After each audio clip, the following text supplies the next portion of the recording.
বর্তমান সরকারের প্রথম বাজেটের অন্যতম চমক সৃজনশীল ও ক্রীড়া অর্থনীতি।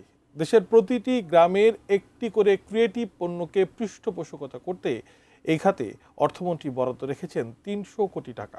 অপরদিকে নতুন করে স্পোর্টসের মধ্য দিয়ে দেশের ক্রীড়া অর্থনীতির যাত্রা এরই মধ্যে শুরু করেছে সরকার। বিস্তারিত জানাচ্ছেন আরাফাত সিদ্দিকী।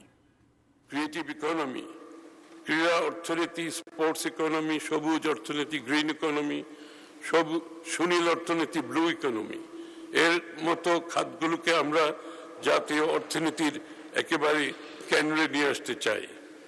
বাজেট বক্তৃতায় সবুজ ও সুনীল অর্থনীতি পরিচিত শব্দ হলেও সৃজনশীল বা ক্রিয়েটিভ ও ক্রীড়া অর্থনীতিকে আলাদাভাবে গুরুত্ব দেয়া এটাই প্রথম।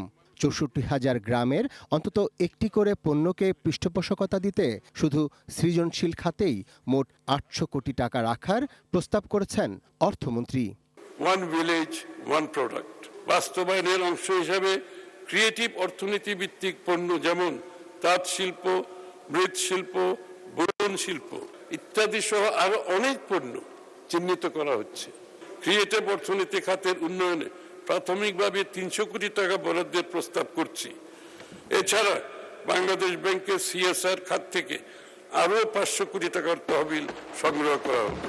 খেলাধুলাকে এতদিন বিনোদন বা শিশু কিশোরদের বিকাশের মাধ্যম হিসেবে বিবেচনায় নেওয়া হলেও এবারের বাজেটে সৃজনশীল অর্থনীতির অধীনে ক্রীড়া অর্থনীতিকে আলাদা করে গুরুত্ব দিয়েছেন অর্থমন্ত্রী। সে সঙ্গে গুরুত্ব দিয়েছেন স্পোর্টস ডিপ্লোমেসি বা ক্রীড়া কূটনীতিকেও। ক্রীড়া খাতকে শুধু বিনোদন নয়, আয় ও কর্মসংস্থানমুখী একটি পূর্ণাঙ্গ অর্থনৈতিক খাত হিসেবে গড়ে তোলা হবে।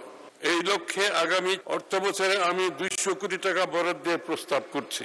সম্প্রতি এক অনুষ্ঠান শেষে পররাষ্ট্র প্রতিমন্ত্রী জানিয়েছেন, খেলাধুলাকে ব্যবহার করে তৃণমূল অর্থনীতির বিকাশ ও জাতীয় অর্থনীতির উন্নয়নের পরিকল্পনা রয়েছে প্রধানমন্ত্রীর।